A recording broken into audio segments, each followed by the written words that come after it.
दोस्तों, अगर हमारा मन खाली हो जाता है तो हम उसमें कुछ ऐसी चीज़ें डाल सकते हैं, कुछ ऐसे विचार डाल सकते हैं जिससे हम अपनी मन की बकबक को शांत कर सकते हैं। जो विचारों का सैलाब हमारे मन में चलता रहता है, उन्हें हम बहुत अच्छी तरह से रोक सकते हैं। और दोस्तों, अगर एक बार मन की बकबक रुक जाए तो फिर हम मन से जो चाहे वह करवा सकते हैं। इसलिए अगर आप मन की बकबक को शांत करना चाहते हैं तो इस कहानी को आखिर तक ज़रूर सुनिए। एक नगर की बात है। उस नगर में एक नौजवान युवक रहता था। उसका नाम आनंद था।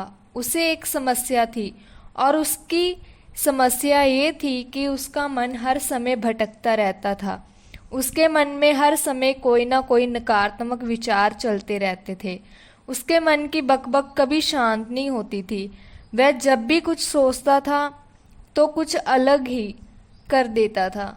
कभी वह अपने अतीत के बारे में सोचकर पछताता था कि काश मैंने उस काम को, उस समय को कुछ ऐसे कर दिया होता, उस काम को वैसे कर दिया होता। या फिर वह अपने भविष्य के बारे में सोचता रहता और डरता रहता कि कहीं भविष्य में ऐसा हो गया तो क्या होगा, कहीं मैं असफल हो गया तो क्या होगा, अगर मुझसे कोई गलती होगी तो लोग मेरा मजाक उड़ाना शुरू कर देंगे। और ऐसे ही कई सारे नकारात्मक और असफलता से भरे विचार उसके मन में आते रहते थे। आनंद हमेशा ही अपने विचारों में खोया रहता था।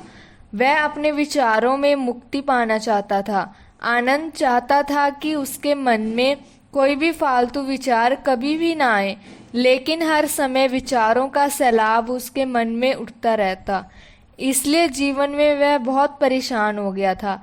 फिर एक दिन उसे किसी ने बताया कि यहाँ पास के जंगल में एक बौद्ध भिक्षु रहता है। उसके पास जाओ, वह तुम्हारी मानसिक समस्या का समाधान अवश्य कर देंगे। ये सुनकर आनंद तुरंत ही बौद्ध भिक्षु के पास चला जाता है और अपनी सारी समस्या उन्हें बताता। बौद्ध भिक्षु भी आनंद की बातों को बड़े ही ध्यान से सुन लेते हैं और उससे कहते हैं कि तुम मुझसे क्या जानना चाहते हो। ये सुनकर आनंद कहता है कि हे गुरुदेव, मैं अपने मन को शांत व खाली करना चाहता हूँ। मैं आपसे ये जानना चाहता हूँ कि मन को खाली और शांत कैसे करते हैं। मेरा मन हर वक्त विचारों से भरा रहता है। मेरा ध्यान एक जगह लग ही नहीं पाता है, जिसके कारण मेरे हर काम में समस्या आ जाती है। और एक चीज़ करता हूँ तो नकारात्मक विचारों के कारण दूसरी चीज़ पर पहुँच जाता हूँ। मेरा मन एक जगह ठहरता ही नहीं है, और यूं ही हर दिन मेरे मन में हजारों विचार चलते रहते हैं। और ये कैसे होता है, क्यों होता है, मुझे कुछ पता नहीं चलता। बहुत देर बाद मुझे एहसास होता है कि मैं क्या करने बैठा था और मैं क्या कर रहा हूँ। गुरुदेव, मैं अपने मन को विचारों से खाली कर देना चाहता हूँ। मैं चाहता हूँ कि मेरे मन में एक भी विचार ना आए। जब मैं चाहूँ तभी मेरे मन में विचार आए। फिर बौद्ध भिक्षु ने कहा कि किसी समस्या का समाधान तभी निकाला जा सकता है जब हम उस समस्या की जड़ तक पहुंच जाते हैं, समस्या को ठीक से समझते हैं और जानते हैं। आगे वो बौद्ध भिक्षु कहते हैं, जिस मन को तुम खाली करना चाहते हो, क्या तुमने उस मन को कभी भी थोड़ा बहुत भी समझा है, जाना है? ये सुनकर आनंद ने कहा कि महाराज, मैंने अपने मन को जानने की बहुत कोशिश की है, लेकिन मैं जितना इसके बारे में जानता हूँ, मेरा मन उतना ही रह। दोस्तों, अगर हमारा मन खाली हो जाए तो हम उसमें कुछ ऐसी चीज़ डाल सकते हैं, कुछ ऐसे विचार डाल सकते हैं जिससे हम अपनी मन की बकबक को शांत कर सकते हैं।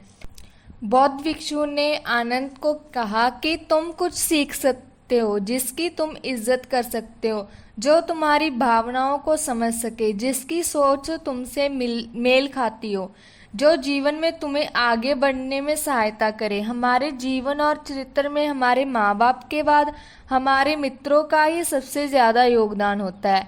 इसलिए मित्रों का सही होना भी बहुत आवश्यक है। ऐसा कहा जाता है कि तुम उन 5 लोगों का प्रतिबिंब हो जिनके साथ तुम सबसे ज्यादा वक्त बिताते हो।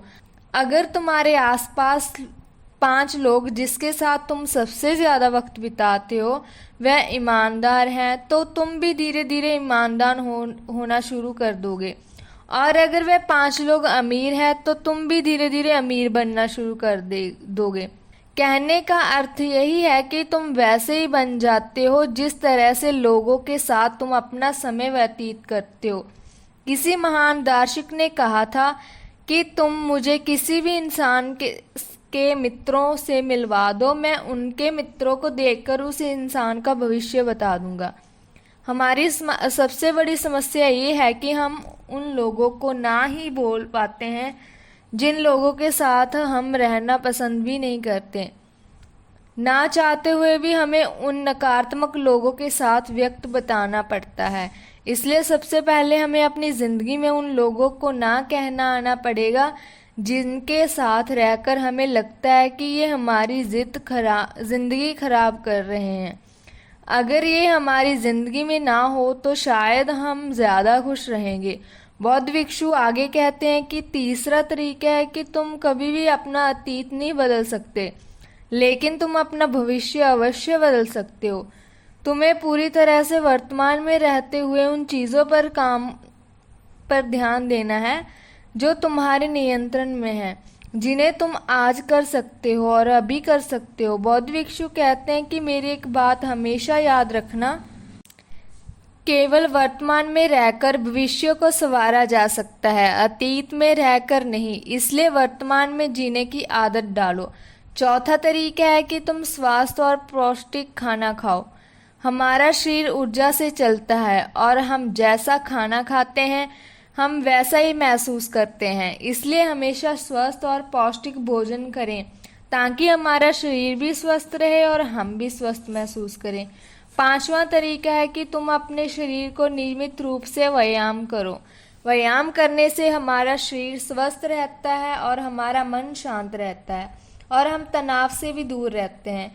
जब हम अपने शरीर को व्यायाम करते हैं तो हमारे शरीर में एंडोर्फिन नामक हार्मोन निकलता है जो हमें खुशी का एहसास कराता है।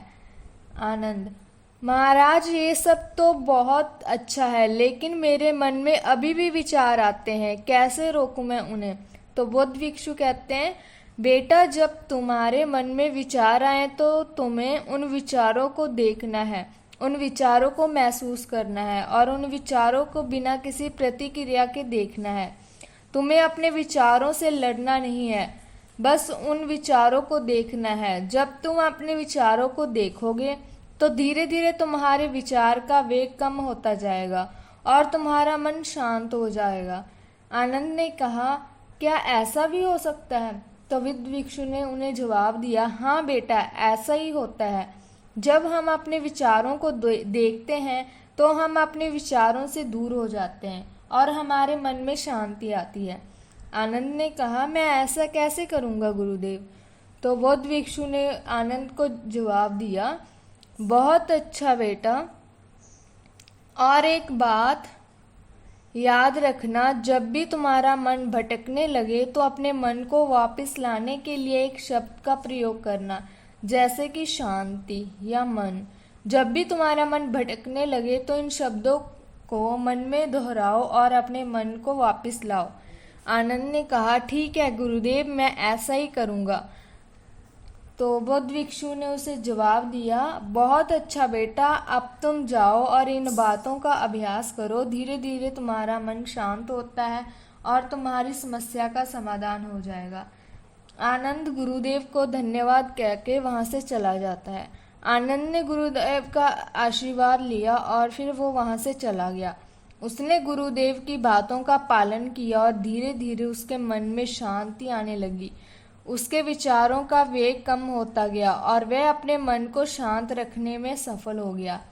इससे उसके जीवन में भी बहुत सारे बदलाव आए। वह अब अपने कामों में ज़्यादा ध्यान केंद्रित कर पा रहा था और उसके काम में भी सफलता मिलने लगी थी। वीडियो अच्छी लगी हो तो हमारे चैनल को लाइक, शेयर और सब्सक्राइब करना ना भूलें। धन्यवाद।